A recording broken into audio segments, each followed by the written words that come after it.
Madalena, de Ivan Lins e Ronaldo Monteiro de Souza. Além de ser linda e um dos sucessos mais conhecidos na voz de Elis Regina, essa música também está num disco produzido pela ONU, Top Star Festival de 1971, em solidariedade aos refugiados do mundo. A Elis foi a única artista do Brasil convidada a participar. Representativa, brilhava no exterior, era uma mulher engajada, de fibra e opiniões claras. A Elis tinha sim uma personalidade forte, mas a gente vai ver que forte é uma definição muito simplista para falar da personalidade e de todas as nuances dessa grande mulher.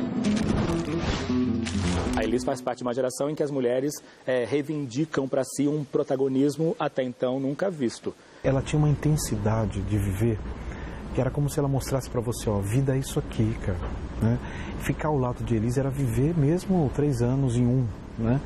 O estágio emocional dela tinha uma beleza, um certo encantamento, sabe? Uma coisa assim flutuante. E ela tinha uma fama de ser difícil, então ela intimidava, assim, a imagem dela intimidava as pessoas. Ela era muito instável, ela uma pessoa que estava em mutação permanente. Porque a Elis tinha essa característica que o Ronaldo Bosco chamava de ciclotímica, né? Que hoje as pessoas chamariam de bipolaridade, né? Podia mudar de opinião, sinceramente, em 5 minutos, radicalmente. O Zimbo Trio, para ela, era o melhor grupo do mundo. O dia que o Zimbo Trio parou de acompanhar a Elis, porque ele tinha uma outra proposta, nós passamos a ser o pior grupo do mundo. Tinha essa imprevisibilidade, assim, e essa inquietação se refletia sempre na música dela. Ela era muito criteriosa, ela levava muito a sério a profissão dela, a tal ponto que às vezes era incompreendida. A Vinícius de Moraes mesmo apelidou ela para Pimentinha. Eu conheci a Elis quando ela brigava demais pelas coisas corretas. Vanguardista, né, que propunha novidades, coisas arrojadas. Se ela não tivesse uma personalidade forte, e tinha, ela não teria atravessado a esquina, meu. Mesmo os artistas que também tinham personalidade muito forte, respeitavam, percebiam essa coisa na Elis e tratavam a Elis de acordo com essa força de personalidade que ela tinha. Mas isso era talvez a proteção dela de ser tão cercada de feras para ela poder ter autonomia. Eu e Milton, por exemplo, éramos assim... Ela mandava na gente, tipo...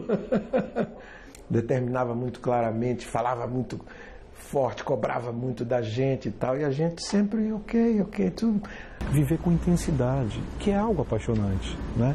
Você tem uma pessoa que sai na rua com você, com aquela vibração, falando sobre um filme que ela viu, associando aquele filme.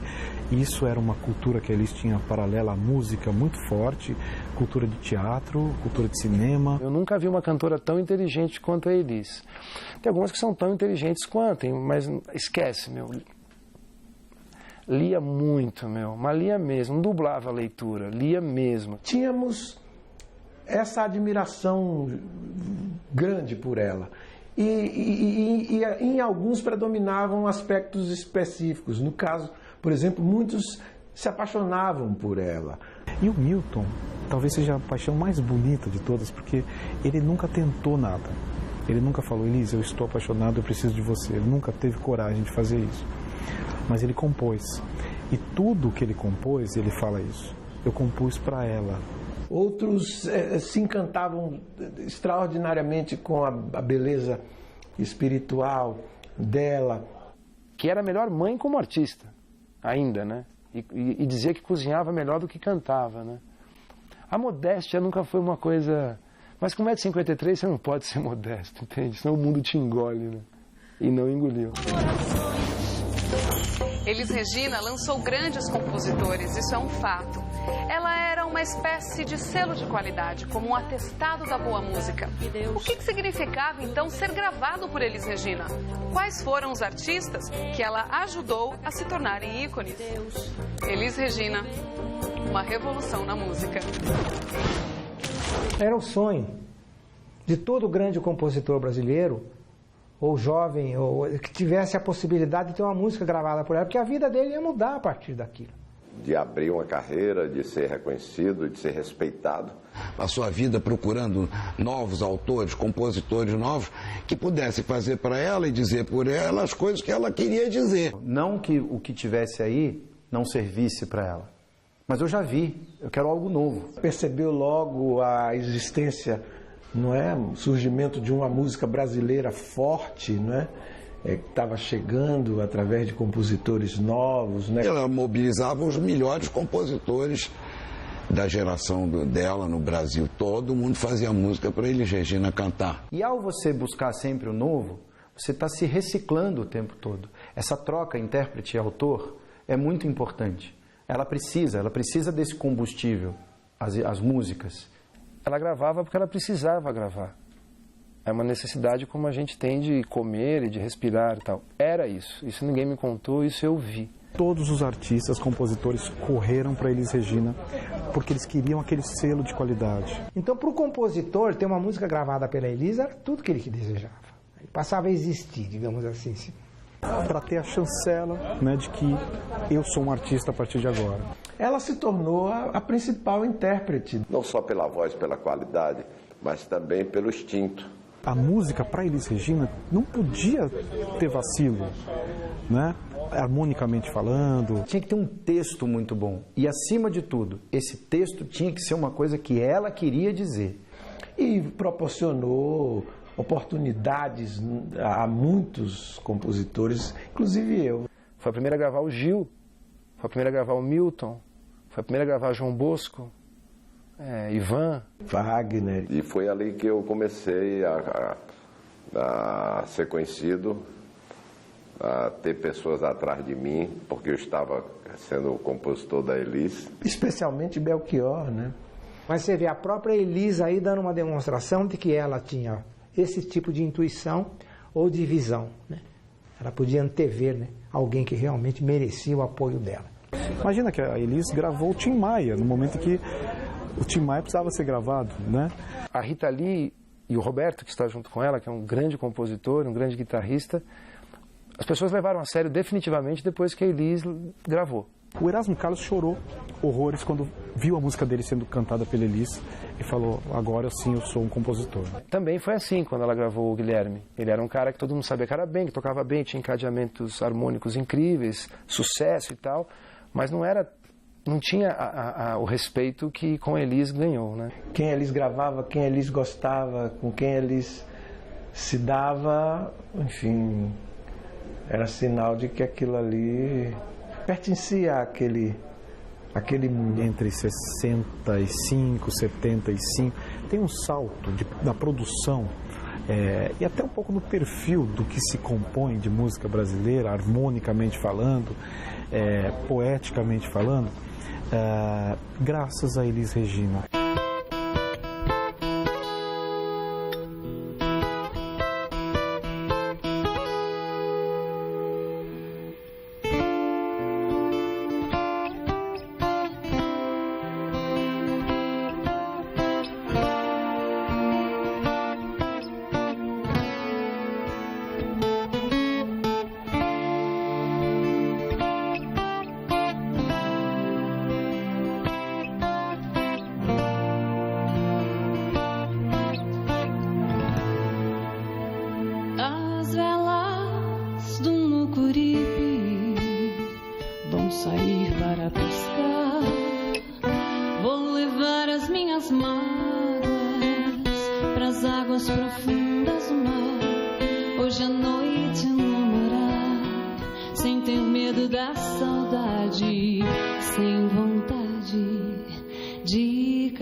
Sobre o meu chapéu quebrado, um sorriso ingênuo e franco de um rapaz novo encantado com 20 anos de amor.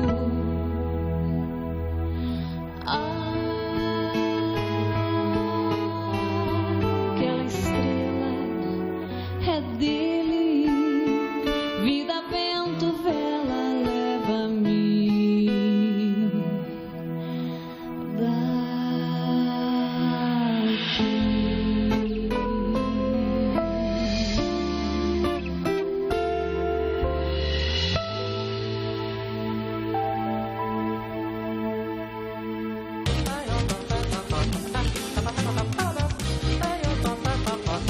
Ainda em 1972, Elis Regina, com o marido Ronaldo Boscoli e seu amigo Miele, trabalharam num programa da TV Globo chamado Elis Especial. Sucesso absoluto. Foram inúmeros os grandes trabalhos que Elis concluiu com Ronaldo.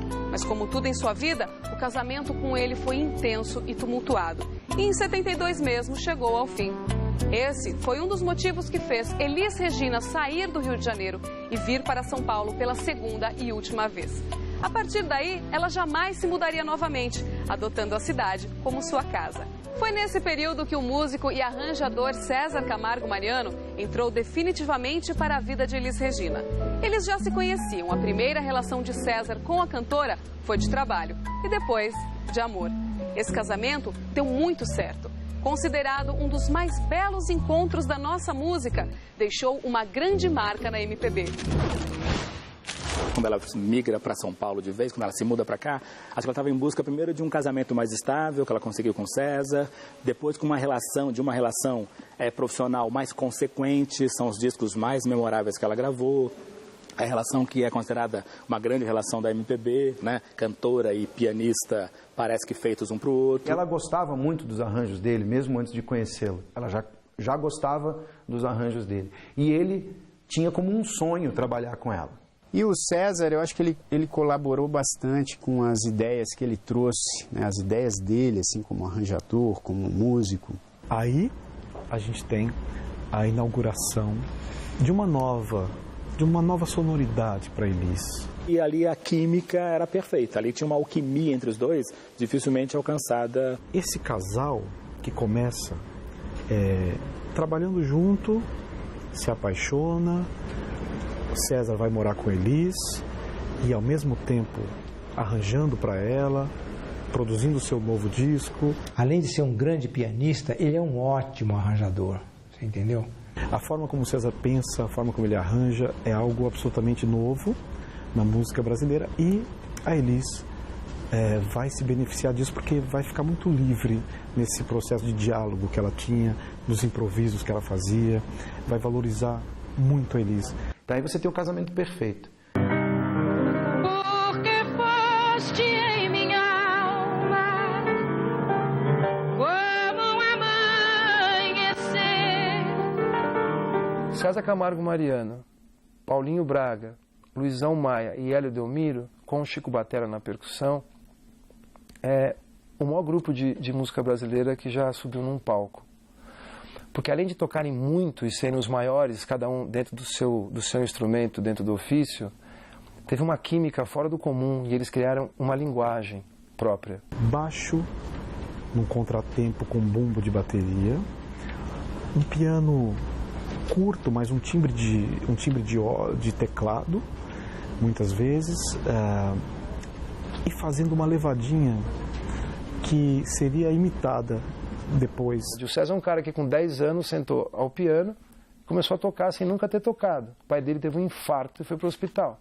E ele ficou quase um ano sem encostar no piano com trauma. Então não é um cara exatamente normal, né? Extremamente perfeccionista e um cara que vive a música mais do que ele vive a vida dele. Ele vive a música muito mais do que ele vive a vida dele. E aí ela tem a seu serviço um cara com essas qualidades. Então você pega aqueles discos que ele cuidou dela como arranjador, eu acho que ela devia estar feliz demais ter uma pessoa como essa junto com ele. Eles tinham uma afinidade muito grande e acreditavam nas mesmas coisas. Esse casamento que acontece de Elis e César, ele é um casamento também conturbado, não é fácil, né? Para Elis, não é fácil para o César. Então ela vai levar para o palco um sentimento fortíssimo que ela passa a ter no momento que ela está com César Camargo Mariano. Para muitos, um grande momento, um grande amor da Elis Regina. Não existe antes e depois do César ou o César antes e depois da Elis. Existe uma junção e um legado. E esse legado que foi entregue para a gente é uma das coisas mais ricas e mais verdadeiras que a música já viu. Então é isso que tem que ficar, isso que é o mais importante. Quando as pessoas falam em Elis, a Elis é a Elis que o César construiu junto com ela do ponto de vista musical, né? É o cara que construiu o environment, né, o ambiente para ela cantar. E que também ficou muito tempo trabalhando com ela, são muitos discos, e avançaram musicalmente juntos, né? Era alguém que estava à sua altura e vice-versa. Em 1973, teve início o circuito universitário. Elis, César e grandes músicos excursionavam por várias cidades para se apresentarem. Em campos de faculdades, teatro, cinema, lugar grande, lugar pequeno, não importava. O que interessava, na verdade, era levar a arte para todas as pessoas. Elis Regina, mais uma vez, nos ensina que ser artista é estar próximo do seu público, levar cultura para todos. E o Brasil inteiro ouviu pela primeira vez, em 1974, um dos mais belos discos, Elis e Tom, que entrou para a história. Um dueto incrível entre Elis Regina e o nosso eterno maestro Tom Jobim.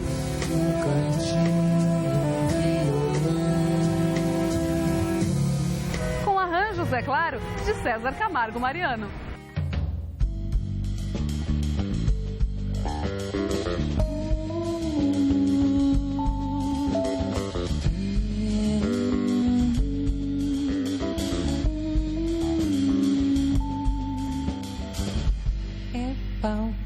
pedra, é o fim do caminho.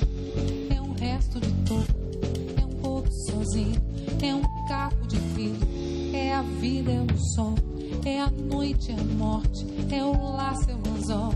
É peroba do campo, é o nó da madeira. Cainga, canteia, é uma Tita Pereira.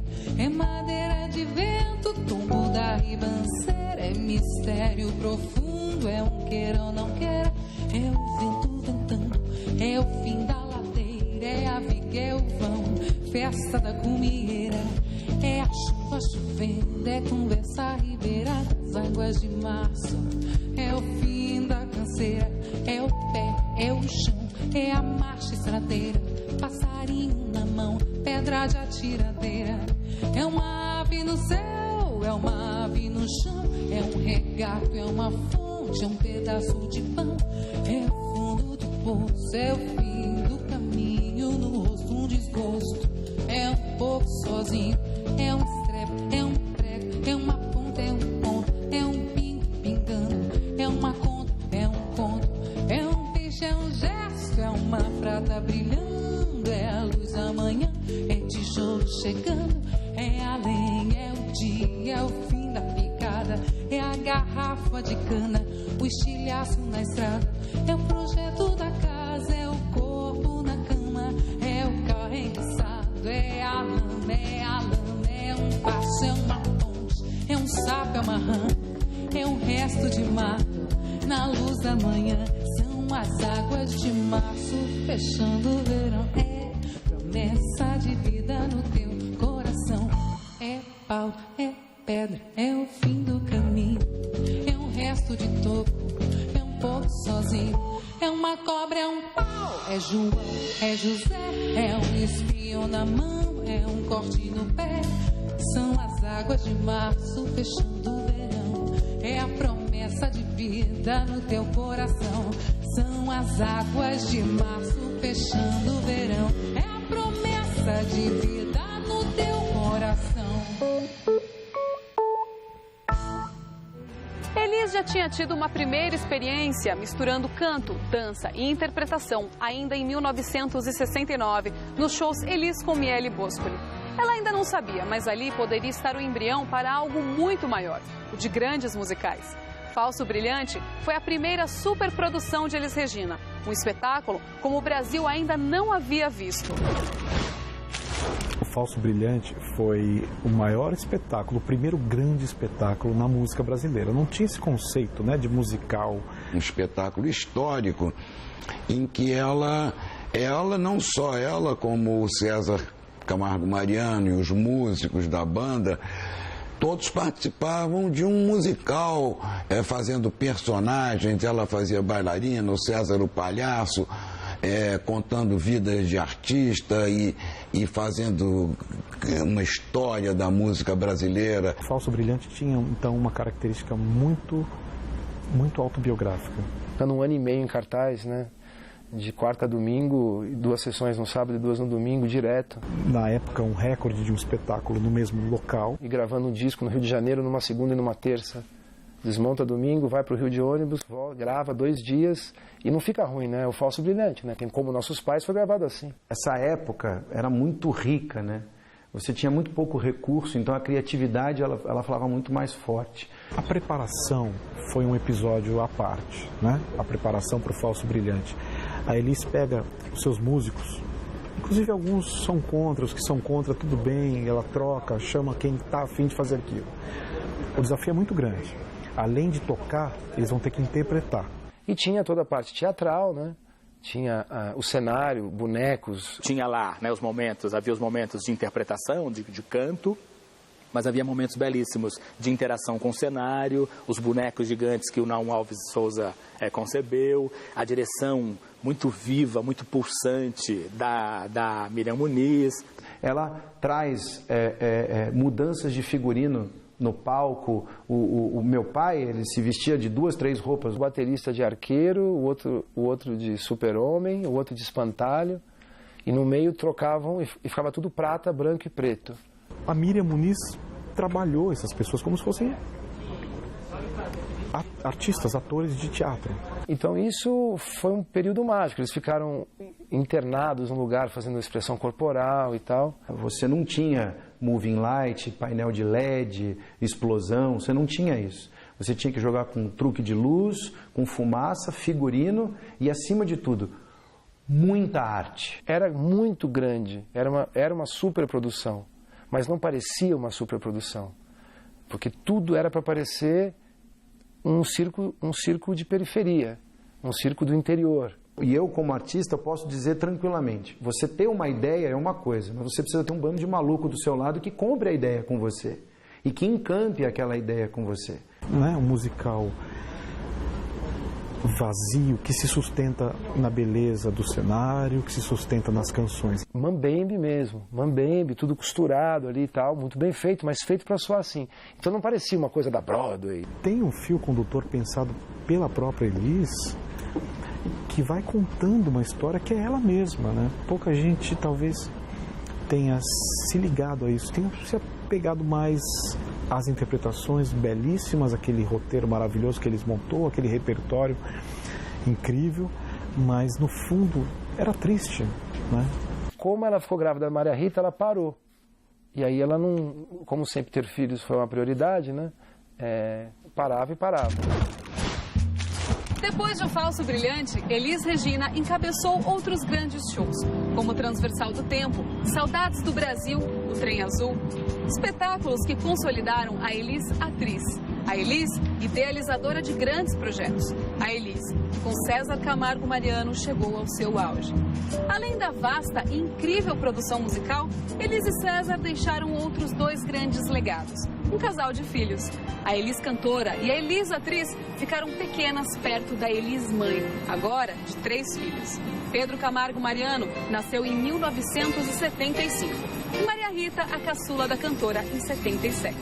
Elis decidiu que queria ser mãe em tempo integral e optou por uma vida mais simples e tranquila na Serra da Cantareira. Uma vida mais amena e conectada com a natureza. Fase feliz da nossa estrela.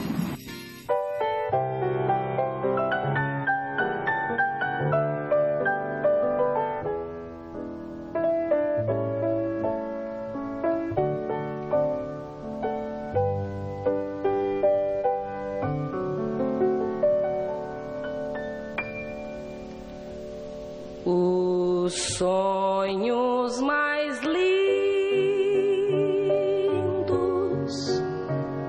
sonhei, de quimeras mil, um castelo ergui, e no teu olhar, tonto de emoção, com sofreguidão, mil venturas te vi.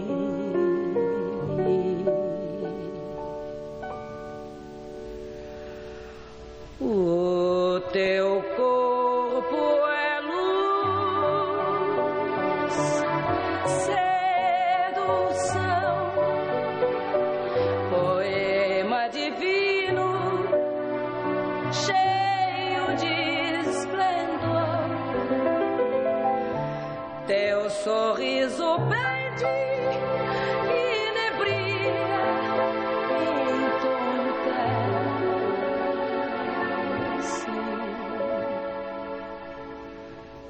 És fascinação,